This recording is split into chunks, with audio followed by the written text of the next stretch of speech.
And using NLP or neural-based learning from a psychological standpoint to get these guys actively doing something by adding emotional triggers, fatigue, making them tired, making them work together as a team, putting them in compromising circumstances, situations, us as instructors kind of being a little bit more loud, a little bit more forceful, asking them questions when they're under stress. All those things add into the element of getting them to reprogram, to do something different than the way they have done it in the past, and now it's adding a new element to who they are, where they're being. And NLP or NLC, which I like to say, which is neuro-linguistic conditioning, because we're reconditioning our guys, comes from a couple of different things, all right? One, it allows us to model excellence really quickly.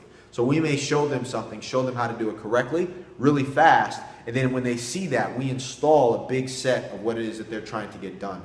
Or we have them as a group operate in an element where they have no idea, but we tell them, and we begin to direct them in the path the way they need to, and then we break the steps down, show them how it's done correctly, and build it back up. So they begin to be able to see something done correctly, excellent, and then break that down and build that back up, which we as instructors do based on using this scientific system to be able to instill this set, because we don't have a lot of time with our people. Next, accelerated learning.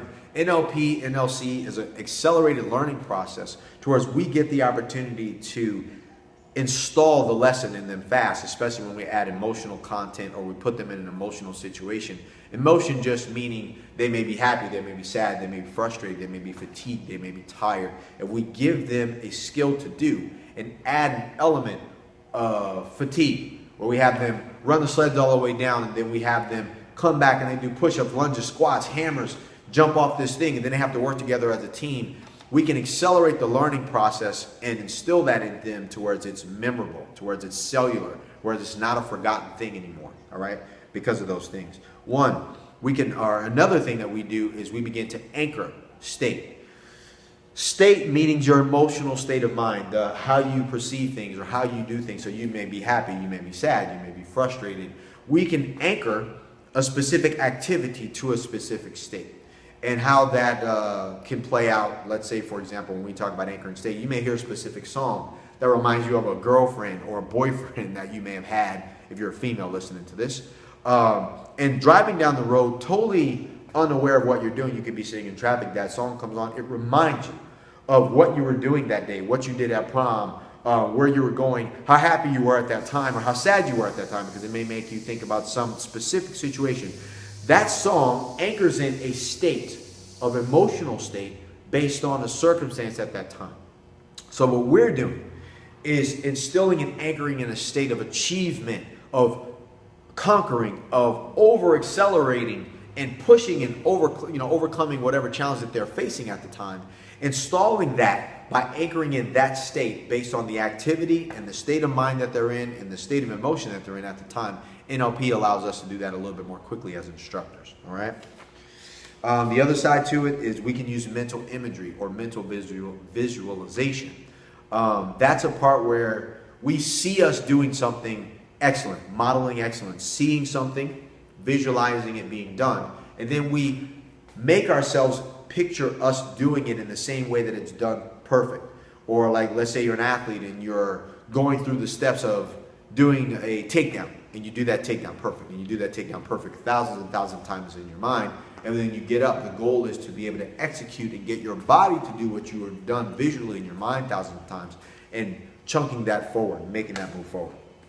That's how we would use the neural-based learning process from an imagery standpoint. Next, it allows us to enhance communication skills as instructors. So naturally, to be able to enhance communication skills, to communicate effectively, just means for you to understand what I'm talking about. First thing to be able to do that is I have to build rapport. I have to build respect. I have to build a level of understanding that we are kind of the same people. So that means like saying like, hey, I'm an athlete, you're an athlete. We have rapport. I don't have to guess what you have a capability of do. I kind of understand what it takes for you to want to win, the mindset that it takes, the physical attributes that go along with your specific sport, and or the drive that comes along with a person like you. I know you're willing to make sacrifices. I know you're willing to set some things out to the side, depending on where you are and what it is you're looking to get accomplished. But we have rapport because I'm an athlete, you're an athlete, we understand each other, all right? So we can effectively communicate. Next, Effective communication, a lot of times meaning match and mirror. If I need to somehow say, hey guys, look, we're going to do this, and I see you doing something, I may see you and not really know you, but I feel like, hey, this guy walks like this, I kind of walk like that. Hey man, have you ever had a knee injury? You're like, yeah, I did, from sports. And I go, cool, man, what sport did you play? And then we can talk like that. Or I was in the military too. What branch were you in? I was in the infantry. You were in the infantry. Like, cool, man. You know what? I was in scouts. I was in recon. Oh yeah, good. You know what? I'm doing this. Or I work with special forces guys. I kind of see that by the way you carry yourself or the shirt you wear, because it says this. We can begin to build rapport with people quickly, which enhances our communication skills, and that has a power of associating us with one thing, so we have an affinity. So now we can kind of skip the niceties. NLP allows us to do that and be able to associate that stuff also quickly.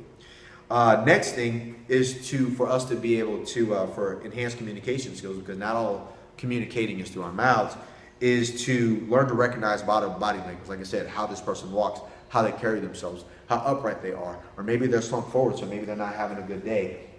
From NLP and the understanding of different neurological based learning and training, communicating, and programming, we can recognize these things in each other quickly and become more effective as instructors as we go. State management, that's a big one. A lot of people understand their emotional state, but unfortunately they are in reactive emotional state. If you get in an argument with somebody, or someone pisses you off, or someone makes you sad because you heard bad news, that state has come upon you based on external factors. Some people can access their state, bring themselves up to a level, from a level 2 to a level 10, being excitement, being mad, being happy, getting themselves to take action. And some people cannot manage that state, where they can access the state, but they can't manage it. They may go from a level 2 to 10 and they stay at 10 because they can't bring it back down. Us as instructors need to understand how to manage people's state, because we get to learn how to do that, and teach people how to access their state to get the best practices from them, so we can become effective as communicators and instructors. All right. Next thing we can do is, like I said earlier, the ability to install a skill set quickly. If I wanted to, as an instructor, teach someone how to do something, NLP is one of the best ways to learn about doing that, because what happens is learning how to install a skill set, teaching people how to do something by showing them how to do it excellently, adding emotional content or a state management element to what it is that we're doing, and then going back in and saying, okay, look, here's how I did that.